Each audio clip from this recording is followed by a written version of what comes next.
Et bonjour tout le monde. Aujourd'hui, ça sera une petite vidéo un peu particulière, car je vais m'improviser critique cinéma à l'occasion de la sortie mercredi dernier en salle de Simone le voyage du siècle, revenant sur la vie de la niçoise Simone Veil. Tous les jours, je vois maman. C'est ma force. Maman, regarde-moi! Et mon modèle. Tous mes combats.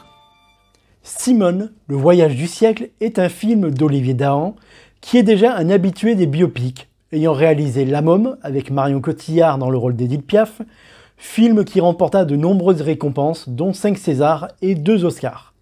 Olivier Dahan réalisera aussi Grace de Monaco, le biopic sur Grace Kelly. Alors je vais commencer par rougner un petit peu sur le film avec une critique niçoise, car si vous êtes niçois et que vous allez voir un film consacré à la niçoise la plus illustre du XXe siècle, dans l'espoir de voir Nice à l'époque de la jeunesse de Simone Veil, ne cherchez pas.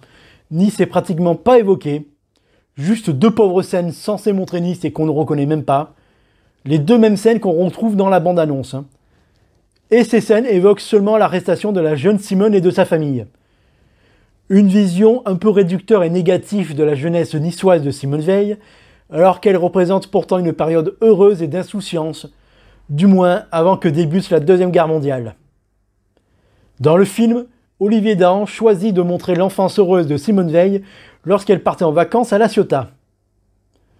Le fait que le réalisateur soit né à La Ciotat n'étant peut-être pas pour rien dans ce choix scénaristique.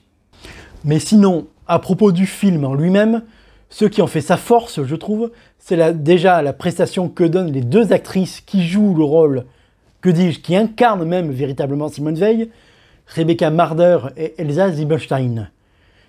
Mais l'autre force du film qui en fait son originalité, c'est qu'il arrive à nous surprendre par sa construction narrative, ne respectant pas du tout une chronologie classique et linéaire.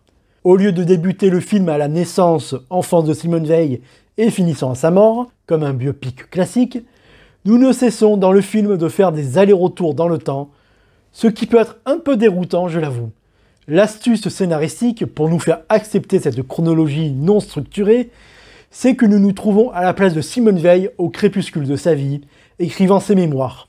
Ou du moins, comme dit dans le film, écrivant un brouillon de sa vie. Je crée un brouillon de ma vie. Et le fait qu'elle écrit un brouillon de sa vie, notant au fur et à mesure les événements qui lui reviennent en mémoire, justifie pour Olivier Dahan d'emmener le spectateur dans ses allers-retours entre les différentes époques de la vie de Simone Veil. Ce qui a le mérite d'arriver donc à nous surprendre avec par exemple, et c'est le seul que je vais te donner pour pas tout spolier, c'est que les débats et le vote sur la loi de l'IVG, qui est un temps fort de la vie de Simone Veil, arrivent dans les 20 premières minutes de film, sur un film qui en dure quand même 2h20. Permettant au réalisateur d'aborder d'autres aspects de la vie et d'autres combats de Simone Veil. En conclusion, je vous conseille d'aller voir ce film. Outre pour les 2 points que j'ai évoqués précédemment, ce film et la réflexion qui mène au travers des luttes passées de Simone Veil résonnent encore aujourd'hui. Le droit des femmes, la guerre, la construction européenne, la montée du populisme et du nationalisme, le devoir de mémoire face à un révisionnisme décomplexé. L'actualité nous rappelle tristement que les combats qui ont été ceux de Simone Veil et tant d'autres ne sont jamais définitivement gagnés, que ce que l'on prend pour acquis peut être remis du jour au lendemain, et que c'est à la nouvelle génération de prendre le relais de Simone Veil et de rester vigilant.